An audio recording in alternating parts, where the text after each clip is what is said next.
지난주에 예준이가 군대를 갔는데 장로님 마음에 예준이가 정말 너무너무 힘든데 갔으면 좋겠다, 혹은 정말 이상한 사람들을 만나서 괴롭힘을 당했으면 좋겠다, 이런 마음일까요? 아니면 그래도 좀 안 다칠 수 있는데 편안한데 그런 데 가고 또 좋은 사람들을 만났으면 좋겠다, 그런 마음일까요?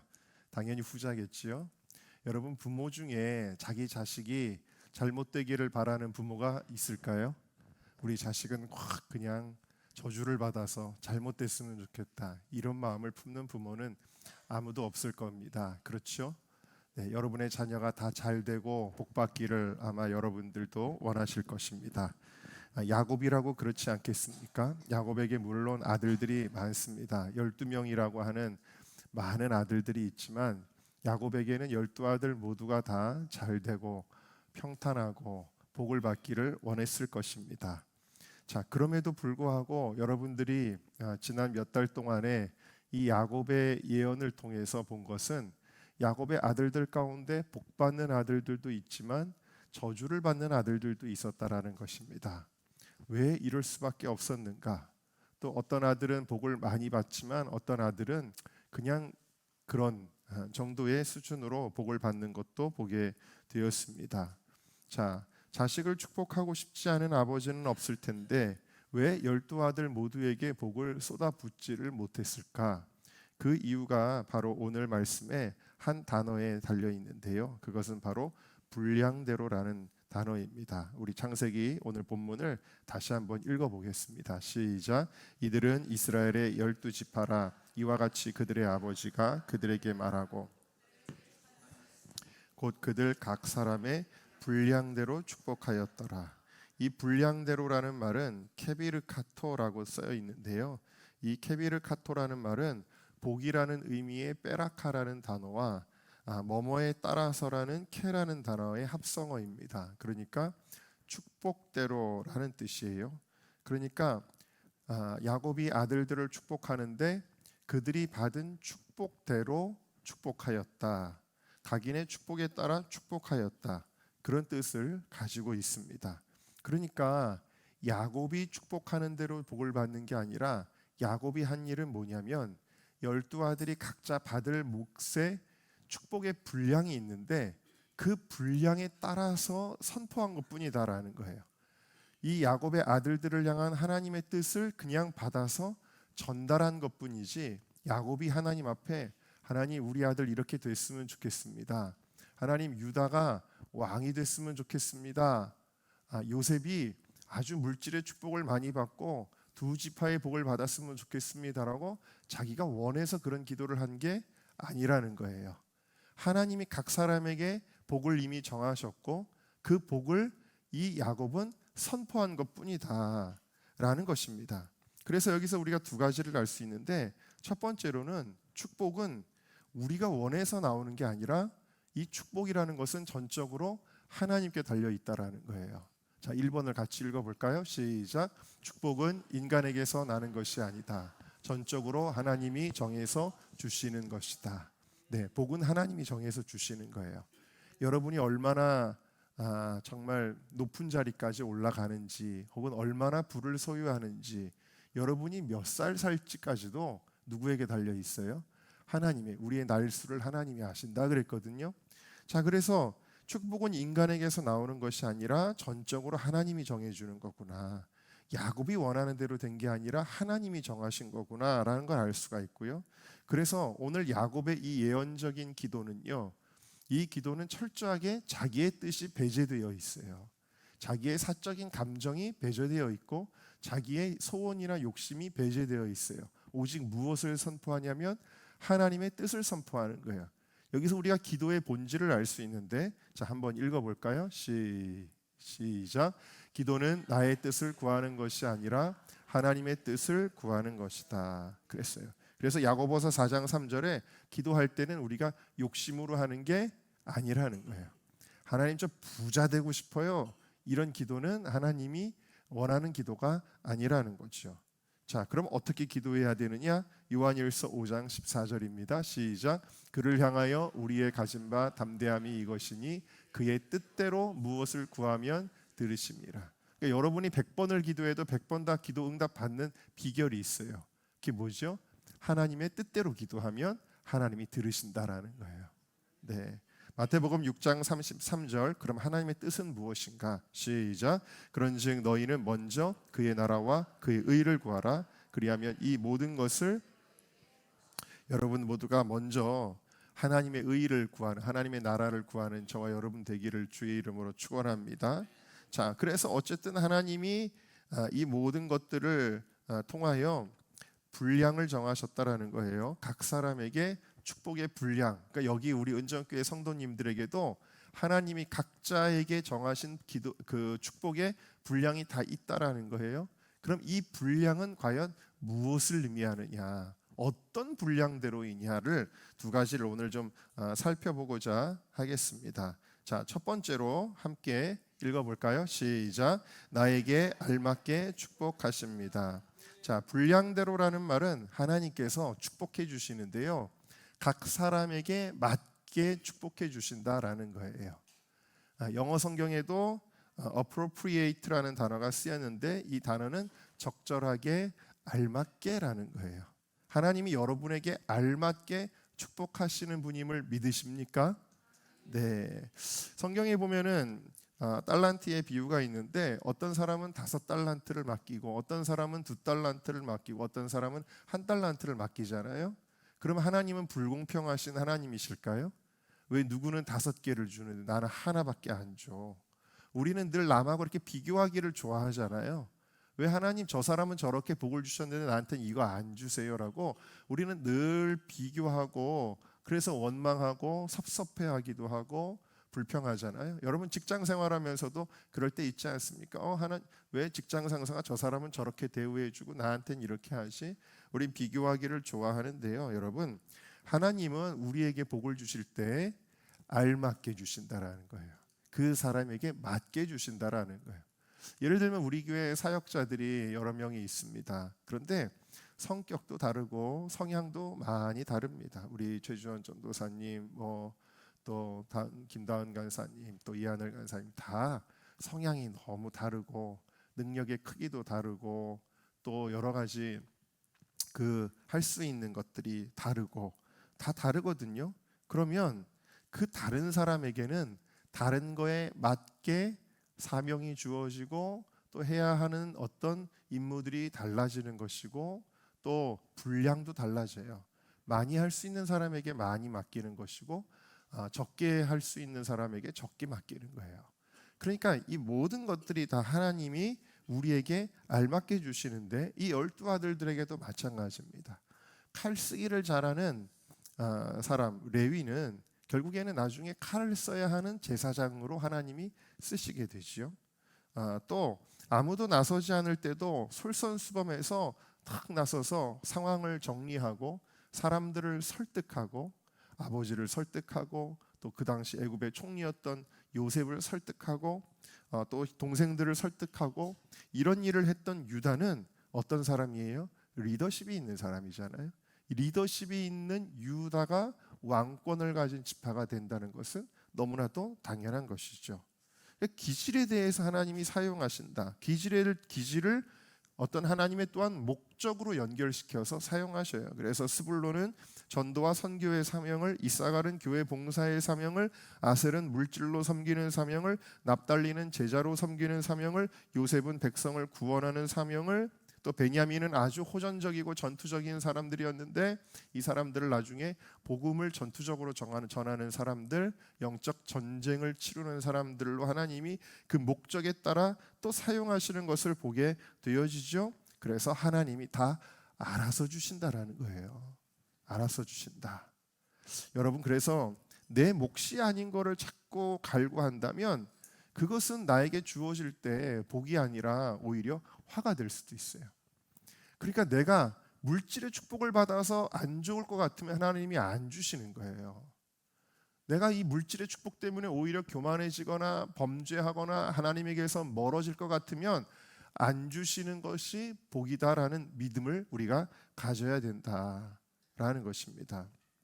어제 어떤 목사님하고 어제가 아니라 그저께군요. 홀리위크 이제 셋째 날 기도회 인도 준비를 이렇게 하다가 어떤 목사님하고 통화를 하는데 이제 나라와 민족에 대한 이야기를 하다가 이제 우리나라가 선택받은 민족이라고 우리가 흔히 이야기하지 않습니까? 그런데 그 목사님이 그러시는 거예요. 나는 우리 대한민국이 선택받은 민족이라는 말을 함부로 못하겠다 그러셔요. 그분이 역사를 많이 공부하시고 역사 강의를 많이 하시는 분인데 그 말은 굉장히 무서운 말이다 그렇게 얘기하세요. 왜냐하면 이스라엘이 선택받은 민족인데 선택받았다라는 이유로 그러면 우리는 선민, 아주 특권을 누리고 아주 대단한 무슨 복을 누리는 걸 우리가 생각을 하지만 선택받은 민족이기 때문에 물론 예수 그리스도를 십자가에 못 박은 그 죄가 있는데 선택받은 민족이기 때문에 홀로코스트에서만 600만 명이 죽었다. 그 많은 역사에서 홀로코스트뿐만 아니라 수백만 명이 다른 역사에서도 많이 죽었거든요.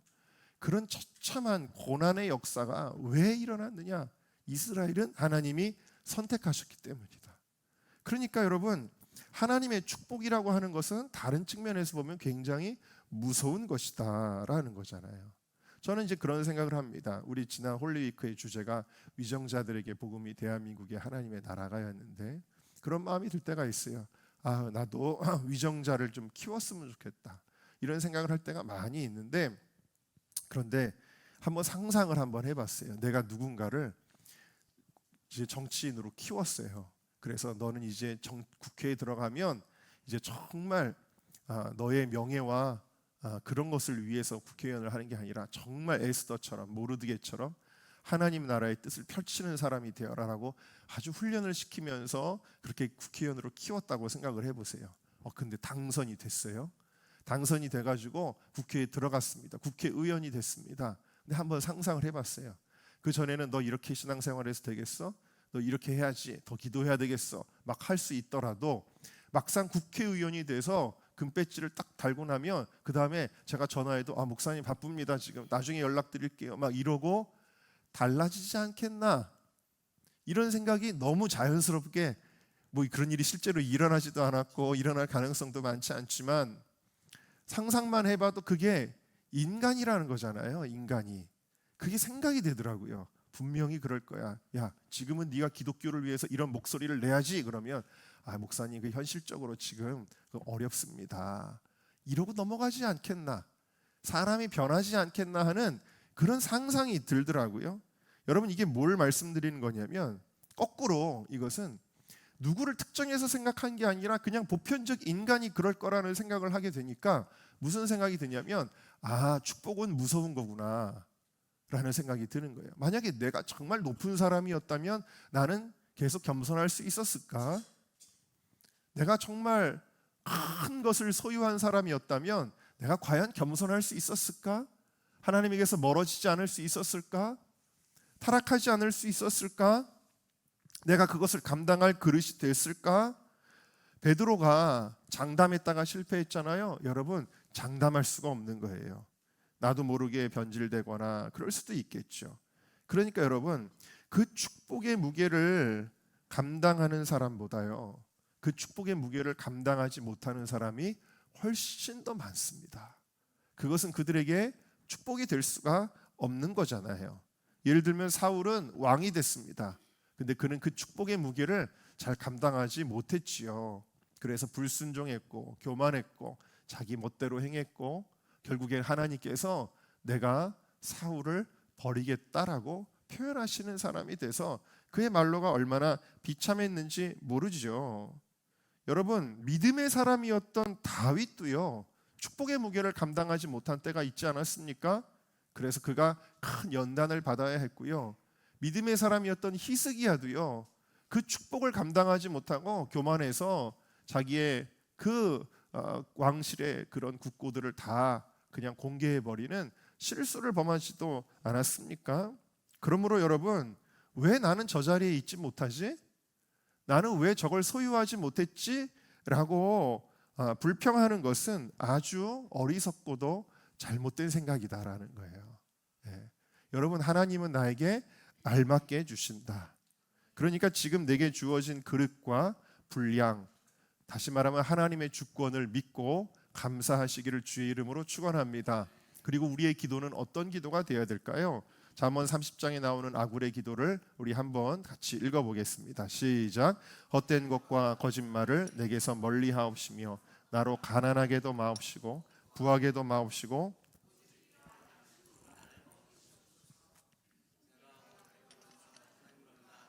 여호와가 누구냐 할까 하오며 혹 내가 가난하여 도둑질하고 내 하나님의 이름을 욕되게 할까 두려워함이니이다. 이 아굴의 기도가 뭐예요? 하나님, 저에게 알맞은 수준으로 주세요, 그 뜻이거든요. 이것이 우리의 기도가 된다면 우리는 항상 원망하거나 불평할 일이 없습니다. 감사하게 될 것입니다. 하나님의 뜻에 신뢰하고 그러면 하나님이 주신 그 분량만큼 내가 주님의 기쁘시게 하는 그 사명을 감당하는 저와 여러분이 되시기를 주님의 이름으로 축복합니다. 자, 두 번째, 분량대로는 무엇을 의미하는가? 같이 읽겠습니다. 시작. 하나님은 행한 것을 기억하시고 축복하십니다. 그렇습니다. 축복은 하나님의 주권입니다. 그러니까 우리가 뭘 했기 때문에 계약적으로 보상하는 개념은 전혀 아닙니다. 우리가 잘 알아야 돼요. 그래서 오늘 임하는 말씀들도 다 예언의 말씀, 대부분 즉각적인 보상이 아니라 먼 미래를 함축하는 예언이고 심지어 예수님이 오실 것까지도 포함됐잖아요, 이 예언들이. 자, 그러나 그렇다고 해서 우리가 행한 일들이 무관하지도 않습니다. 무관하지도 않아요. 그러니까 축복에는 이유가 없는데 축복에는 또 이유가 있습니다. 이게 양쪽 측면을 다 여러분들이 믿으셔야 된다라는 거예요. 자, 그러니까 우리가 행한 것에 대한 하나님의 그 어떤 축복은 우리가 확실하게 평가하기가 어려워요. 이해하기가 어려워요. 저 사람은 저렇게 신앙생활 잘하는데 왜 이렇게 고난이 많지? 어떨 때는 우리가 이해하기가 어려운 부분들이 있다라는 거예요. 저 사람은 참 신앙생활을 엉터리로 하는데 왜 이렇게 잘 되고 평탄한 것 같으지? 우리가 이해하기 어려운 것 같은 측면들이 물론 다 있습니다. 그러나 확실하게 평가하거나 이해할 수 없을지라도 결국에는 그들이 행한 바가 다 반영이 됩니다. 반영이 돼요. 욥기의 이야기를 보면 욥이 하나님의 뜻대로 신실하고 정말 흠도 점도 없이 신실하게 살았음에도 불구하고 그가 많은 고난을 겪었거든요. 모든 것을 다 잃어버렸거든요. 그러니까 우리는 하나님의 공의에 대해서 우리는 의문을 가질 수밖에 없습니다. 그러나 결국 하나님은 그 모든 것들을 다 반영하세요. 결국 이 욥은 갑절의 축복을 받는데 이 갑절의 축복이 어디에까지 이어지냐면 이 지상에서가 아니라 하나님 나라에서까지 이어지게 되어져요. 그러니까 우리 하나님은 모든 것을 다 일일이 다 세시는 하나님인 것은 정확하지요. 자, 그래서 우리가 행한 것이 축복과 무관하지도 않다라는 것을 알아야 됩니다. 예를 들면은 여러분들도 많이 이름 들어보셨을 어느 대형교회 목사님의 이야기인데 그 목사님의 아버님은 40일 금식 기도를 하시다가 그만 돌아가셨어요. 야, 40일 금식 기도하면 뭐하냐? 결국 죽었잖아. 사람들이 이렇게 조롱할 수도 있습니다. 그 열심이 보상으로 주어지지 않았다고 볼 수도 있습니다. 그런데 그 아들 목사님이 형통하고 또 교회가 잘 되고 하는 그런 축복 가운데서 뭐라고 고백하냐면 우리 아버지의 기도의 덕분입니다 라고 고백을 한단 말이에요. 자, 하나님이 행하신 것에 대해 기억하신다라는 것이죠. 하나님이 행한 바를 기억하신 반영이라고 할 수 있다라는 것이죠. 자, 하나님은 뭘 기억하시느냐? 첫 번째로는요, 여러분, 우리가 악하게 행동한 거, 우리가 불순종한 거를 기억하세요. 그래서 오늘 말씀 우리가 이 12아들들에 대한 예언을 보면 루벤이 아버지의 그 서모와 그러니까 이제 통관을 하였잖아요. 통관을 하였는데 이 일을 그냥 묻고 넘어가는 것 같았어요. 크게 일이 이렇게 터지지를 않았단 말입니다. 쉽게 말하면 요즘 뭐 뉴스에 보면은 뭐 이렇게 막 터지잖아요. 뭐 국회의원이 무슨 문제를 일으켰다 막 터지는 일들이 있잖아요. 근데 안 터졌단 말이에요. 이 루벤의 일은 안 터졌는데 그런데 뭐라고 야곱이 마지막에 죽기 전에 탁 그 얘기를 하냐면 너의 정욕이 끓음 같았은지 너는 탁월하지 못하리니. 그렇게 이야기를 해요. 결국에는 하나님께서 르우벤이 행한 그 악한 일, 음란한 일을 기억하시고 그의 복을 뺏어버리셨다라는 거예요. 또 시므온과 레위는 어떻게 된다 그랬죠? 세겜성 사람들을 학살하였는데 결국 그 세겜성 사람들을 완전히 멸망시켜버리고 말았는데 이 일로 인하여 너희는 흩어지게 될 것이다 그랬는데 어떻게 됩니까? 정말로 이 시므온은 흩어져서 지파 자체가 약해져 버렸죠. 다행히 레위는 그 이후에 무엇을 합니까? 우상 숭배자들을 척결하는데 앞장서서 나서죠. 그래서 모세를 도와서 우상 숭배자들을 척결하기도 하고 이런 일을 할 때마다 또 비느하스라고 하는 인물이 또 모압 여인과 행음하는 남자를 척결하기도 하고 그러니까 하나님께서 또 그 잘한 것을 기억하셔서 흩어지기는 흩어지는데 어떻게 흩어지느냐? 제사장 지파로 흩어지게 하셨다. 레위인은 제사장 직분으로 긍정적으로 흩어지게 하셨다. 하나님은 기억하셔요. 그러니까 두 번째로는 하나님은 선하게 행한 것을 기억하십니다. 여러분들이 순종한 것을 기억하십니다. 할렐루야. 네, 유다가 형제들을 설득해서 요셉을 죽이지 못하게 하죠. 아버지 야곱을 설득해서 베냐민을 데리고 가므로 굶어 죽을 가족들을 살리게 되지요. 또 베냐민이 돌아가지 않으면 아버지 야곱이 죽을 거라면서 베냐민을 꼭 돌려보내야 된다고 총리였던 요셉을 설득하지요. 이렇게 유다는요 어려운 상황 가운데서 자기 자신을 던져서 참 귀한 일들을 감당하게 되었거든요. 여러분 하나님께서 이 행한 것을 기억하신 거예요. 할렐루야. 그래서 유다는 이 야곱의 12아들들 가운데 가장 축복을 많이 받은 아들이 누구냐? 여러분이 뭘 보시면 알 수 있냐면요. 제가 설교를 쭉 12아들들에 대해서 할 때 한 주 이상 한 아들들이 축복 많이 받은 아들들인데 그게 누구였어요? 유다하고 요셉이에요. 근데 유다와 요셉은 하나님께서 기억하시는 선한 일들이 있었다라는 사실입니다. 물론 유다가 실패도 한 게 있지만 그것보다도 더 귀하게 여기는 잘한 게 있었다라는 거예요. 요셉도 신실하게 믿음을 지킨 거 더 이상 설명할 필요가 없죠. 그 아버지에게까지 끝까지 효도하는 그 마음도 우리가 볼 수가 있는데 그 행한 것을 하나님이 기억하셨다. 요셉이 애굽에 팔려갔을 때 누가 그거를 알까요? 요셉이 감옥에 갇혀 있을 때 누가 알까요, 여러분? 네, 여러분 북한에 억류된 사람들 누가 알까요? 북한 탈북민들 돕다가 그렇게 된 사람들이 있는데 누가 알까요? 아니요, 하나님은 아십니다. 하나님은 기억하십니다. 여러분들이 몰래 아무도 모르게 교회 와서 화장실 청소를 하고 또 여러분들이 몰래 나와가지고 또 전도를 하고 누가 할까요? 하나님은 그 행한 것을 기억하십니다. 하나님은 기억하셔요. 제가 그저께 통화했던 그 목사님이 그런 얘기를 하시더라고요. 우리나라가 이제 내리막길을 걸어가는 같은 전환점이 됐던 어떤 사건에 대해서 언급을 하면서 그 일이 일어났을 때 나라가 이제 큰일이구나 마음이 너무 참담하고 너무 마음이 낙심이 돼서 일이 손에 안 잡히고 아무것도 할 수 없는 그런 마음이었을 때라고 합니다. 그 와중에 너무너무 낙심해 있을 그 타이밍에 그분은 하나님의 음성을 그렇게 듣는 분이 아닌데 그때 은사를 듣는 것도 은사에 따른 거잖아요. 근데 그분에게는 그런 은사는 없는데 그 최고로 낙심해 있는 그 순간에 하나님의 음성이 들렸대요. 근데 너무 엉뚱한 음성이 들렸는데 마음이 참담한 나라와 민족을 바라볼 때 참담한 그 순간에 그래서 내가 정말 이 나라를 살리기 위해 기도 운동을 하고 또 전국을 다니면서 강의를 해가지고 사람들을 깨우고 사상적으로 잘못된 사람들을 올바로 세우고 젊은이들을 깨우고 그런 일을 정말 열심히 했음에도 불구하고 나라가 무너져가는 것 같은 그 상황 가운데서 하나님이 뭐라고 말씀하셨냐면 내가 너를 축복하겠다. 그게 들리더라는 거예요. 그 얘기를 저랑 통화하면서 저보다 이제 선배 목사님이신데 내가 최 목사한테만 이 간증을 하는 거야. 그러면서 얘기를 하시더라고요. 그 참담한 순간에 내가 너를 축복하겠다.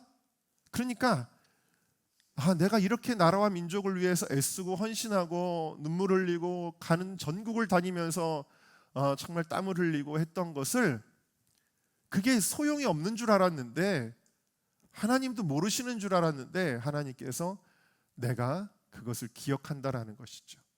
내가 너를 축복하겠다. 그러더니 정말 놀라운 일이 생겼는데 그분은 자기 재산도 없었대요. 그냥 주의 나라와 일을 위해서 일하다 보니 근데 그 음성을 듣고 나서 갑자기 어떤 일들이 생기면서 자기의 생애에 처음으로 자기 재산이라는 것을 갖게 되고 자기 집을 갖게 되고 이런 축복을 받았다라는 거예요.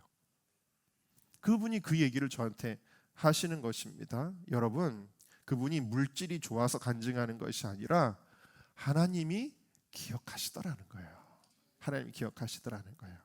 자, 우리 어려운 시대마다 하나님이 기억하시는 사람들이 있었잖아요. 창세기 6장 8절을 한번 읽어봅시다. 시작. 그러나 노아는 여호와께 은혜를. 여러분, 노아의 신실한 삶과 거룩한 삶, 그의 온전한 순종의 삶이 하나님 앞에 기억되었거든요. 당대의 의인이다 그랬거든요. 하나님이 이것을 기억하셨는데 이게 영어 성경에 뭐라 그랬냐면 favor라는 단어가 쓰였어요. favor라는 단어는 제가 한번 설교를 드린 적이 있잖아요. 여러분, 은혜에는 세 가지가 있는데 첫 번째는 grace가 있습니다. grace는 하나님이 자격 없는 자에게 베풀어 주시는 은혜예요. 두 번째로는 mercy가 있습니다. 이 단어는 벌 받아야 되는 사람에게 벌을 면제해 주시는 은혜예요. 세 번째는 favor가 있는데 favor는 우리가 행한 것을 기억하시고 우리에게 베푸시는 은혜예요.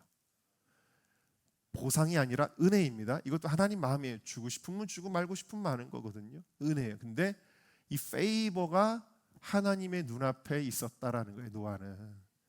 그러니까 노아가 행한 그 신실한 일들을 하나님이 기억하셨다라는 사실입니다. 할렐루야. 네. 그래서 하나님이 기억하시는 은혜는 우리가 favor라고 이야기를 하는데 이 favor를 받은 사람들이 많이 있죠.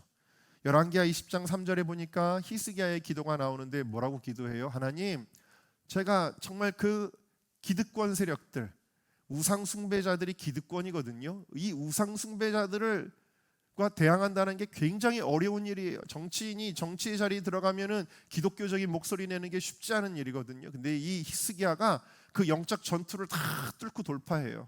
그래서 우상 숭배를 척결해 버립니다.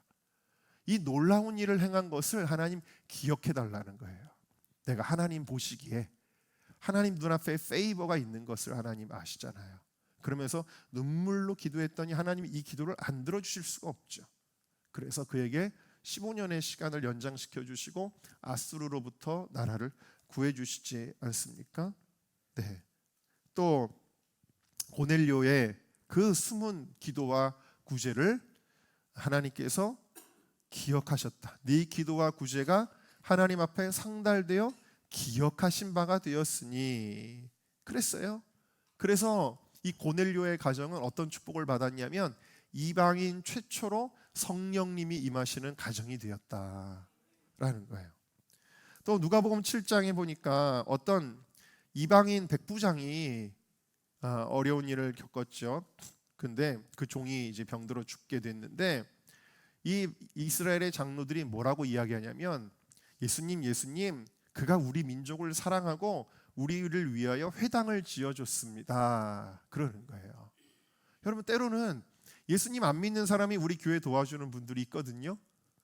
그런 분을 우리가 하나님 앞에 올려드리는 거예요. 이분이 잘했습니다. 우리 교회를 너무 많이 도와줬습니다. 이렇게 기억을 하는 거예요. 기억해달라고 하는 거예요. 자, 그럴 때 예수님도 그 종을 고쳐주시는데 이 백부장이 또 어떻게까지 표현하냐면 우리 집에 오실 것까지도 없습니다. 말씀 하나 없어서 이만한 믿음이 없다. 그리고서는 예수님께서 그 기도에 응답해 주시잖아요. 여러분, 하나님은 우리의 행한 것을 기억하십니다. 물론 우리가 잘못한 것도 기억하시고요, 우리가 잘한 것도 기억하십니다.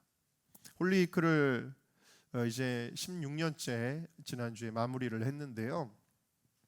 제가 지난 세월을 이렇게 쭉 돌아보는데 그동안에 지금 저와 함께하는 사역자들도 있지만 이제는 제 곁에 있지 않지만 또 어디선가 믿음 생활을 또 아기 낳고 이러면서 이어가는 사람들도 생각이 나는데 제가 기억이 나는 거예요. 그게 지금 이제 점점 제가 이렇게 힘들 때마다 뭐가 생각나냐면 그때 그 친구들이 참 힘이 됐구나. 그게 참 귀한 사명이었구나 라면서 제 마음속에도 계속 기억이 되고 밥이라도 한번 사야지 이런 생각이 드는데요. 여러분, 사람도 기억합니다. 사람도 기억해요. 여러분들도 기억하시죠? 누군가가 나에게 잘했을 때 그것을 생각이 바른 사람이라면 은혜는 항상 기억하거든요. 기억하지 않습니까? 사람도. 우리 하나님이 어찌 기억하지 아니하시겠습니까? 하나님은 기억하신다라는 것입니다. 그러면서 내가 하나님 앞에 꺼내 쓸 수 있는 페이버는 무엇인가? 가만히 생각을 해봅니다. 내가 하나님 나라를 위해서 한 일은 무엇인가? 그러면서 감히 교만할 수도 없고 자랑할 수도 없죠. 모든 것은 주님이 하신 것이고 내가 무언가를 했다고 하면 하게 하신 분이 하나님이시니까요. 그럼에도 불구하고 하나님, 내가 그래도 군 생활할 때 그 군인들 전도하려고 이런 일을 했었습니다. 제가 중고등부 회장할 때 하나님, 내가 이런 일을 했었습니다. 제가 알라스카에 가서 영혼들을 구원하려고 이런 일을 했었습니다. 제가 나라와 민족을 구원하기 위한 하나님 나라의 그 예배를 세우려고 제가 이렇게 지난 제 젊은 날들을 하나님 앞에 이렇게 헌신을 했습니다 라고 말하는 것들이 이렇게 생각이 나더라고요. 또 다시 그 목사님과 대화했던 내용 중에 하나입니다. 그러면서 그 목사님하고 대화를 하면서 그 목사님이 그러는 거예요. 이제 우리나라는 기독교가 소수라는 것을 인정해야 된다. 아직은 기독교가 25%니 이런 얘기를 하지만, 그러나 그것은 기성세대의 이야기고 지금 대학생의 3%, 그리고 청소년들의 1.8%가 교회를 출석하고 있는데 이제 우리나라는 미전도 종족이다. 기독교가 소수다. 지금 이런 상황 가운데서 무슨 큰 군중들이 모이는 대형 집회를 항상 기획한다라는 것은 그것은 현실적인 이야기도 아니다. 이런 얘기를 하시는데 제가 갑자기 무슨 생각이 났냐면 하나님께서, 저는 홀리위크가 여러 가지 이유 때문에 더 이상 내가 할 수가 없습니다라고 하나님 앞에 계속 말씀을 드렸는데 하나님께서 저에게 깨닫게 하신 건 뭐냐면 그 하나님의 사람들이 소수인 상황 속에서도 하나님이 그 나라를 버리지 않고 그 나라를 포기하지 않고 그 민족을 포기하지 않고 구속사를 이어가셨던 이유는 노아 한 사람 때문이었거든요. 엘리야 시대 아합의 이세벨의 그 우상 숭배 정책이 극에 달했을 때도 바알에게 입맞추지 않냐고 무릎 꿇지 않냐 하나님의 사람 7,000명 때문이었거든요. 극소수에 지나지 않았거든요. 이스라엘이 완전히 망해서 포로기로 끌려갔을 때도, 바벨론의 포로로 끌려갔을 때도 거기에 남은 자들이 있었다라고 이야기하거든요. 그 남은 자들이 있었기 때문에 하나님이 이스라엘을 포기하지 않은 거고요. 여러분, 그 이스라엘 나라가 예수님 오실 때까지 안 망합니다. 많은 나라들이 망하거든요. 여러분, 우리나라의 역사를 보아도요, 많은 민족들이 망하고 없어져요. 네. 그런데 돌궐 같은 민족들, 우리나라를 괴롭히던 그런 민족들도요, 역사 속에서 사라져 버려요. 근데 이 이스라엘이라는 나라는요, 2000년 동안 나라를 빼앗겼는데도 그 민족이 안 없어지고 또 나라를 만들어요. 물론 하나님의 주권이지만 그 하나님의 주권이 무엇을 통해 흘러갔냐면 남은 자들을 통해서 흘러갔는데 이 홀리위크가 우리나라를 포기하지 않게 하시려는 남은 자의 예배구나, 그런 생각을 하게 되었습니다. 여러분,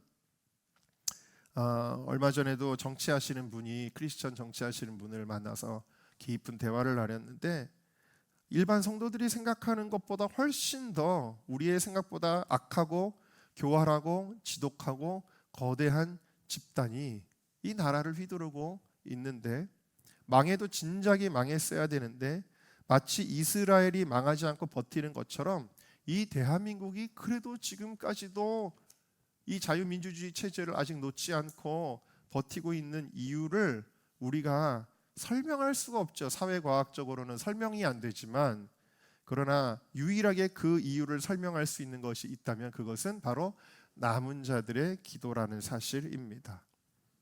바알에게 무릎 꿇지 않고 입맞추지 아니한 남은 자들, 또 우리가 함께 연합했던 단체, 저희는 하루 철야를 했는데도 우리 청년들이 지금 다 막 토요일 날 너무너무 피곤해했거든요. 저도 지금까지도 피곤한데, 그런데 매일 철야하시는 분들이 있어요. 그렇게.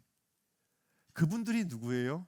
대한민국을 포기하지 않은 하나님의 남은 자들인데, 무슨 말씀을 드리는 거냐면, 하나님은 소수라고 할지라도 그 남은 자들의 순종과 그 남은 자들의 기도를 기억하시고, 그것을 기억하시고 대한민국을 포기하지 아니하신다.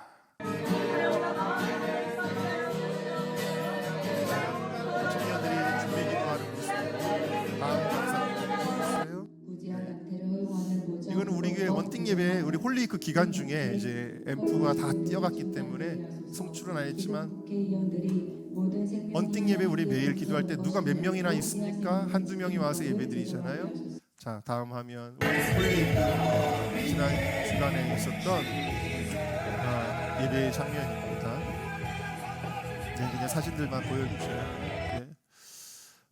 그런데 제가 이 예배하는 장면들을 이렇게 보면서 첫째 날, 둘째 날도 이렇게 예배하는 장면들을 이렇게 보면서 제가 생각한 게 있습니다. 그게 뭐냐면, 제가 이제 홀리크를 포기해야 되겠다. 이제 포기하고 싶다. 잘 모르겠어요. 포기하고 싶은 거는 아닌 것 같고 포기할 수밖에 없다라는 생각이 이렇게 드는 와중에, 그 예배 드리는 거를 볼 때 특별히 첫째 날, 둘째 날은 거의 청년들이었는데, 그 청년들이 나라와 민족을 위해서 기도하는 그 모습을 바라볼 때, 야, 홀리위크까지 안 하면, 홀리위크마저 안 하면 이 대한민국은 어떡하지? 이런 생각이 들더라고요. 여러분, 무엇입니까? 하나님이 기억하실 만한 무언가는 있어야 되지 않겠나? 하나님이 이 나라를 축복하시기 위해 기억하실 만한 무언가는 있어야 되지 않겠나? 여러분, 여러분들의 삶에 하나님은요, 그냥 축복하시는 게 아닙니다. 하나님은 분량대로 축복하시는 분이십니다. 하나님은 우리의 행한 것을 기억하시고 축복하시는 분이십니다. 여러분, 우리 신앙생활 그냥 물 흐르는 대로 하는 게 아니라, 그냥 내 욕심을 위하여 하나님을 그냥 우리가 필요할 때마다 이용하는 것이 아니라, 정말 눈물로 하나님이 기억하실 만한 무언가가 있는 그런 순종의 사람들, 그런 기도의 사람들이 되시기를 주님의 이름으로 축원합니다.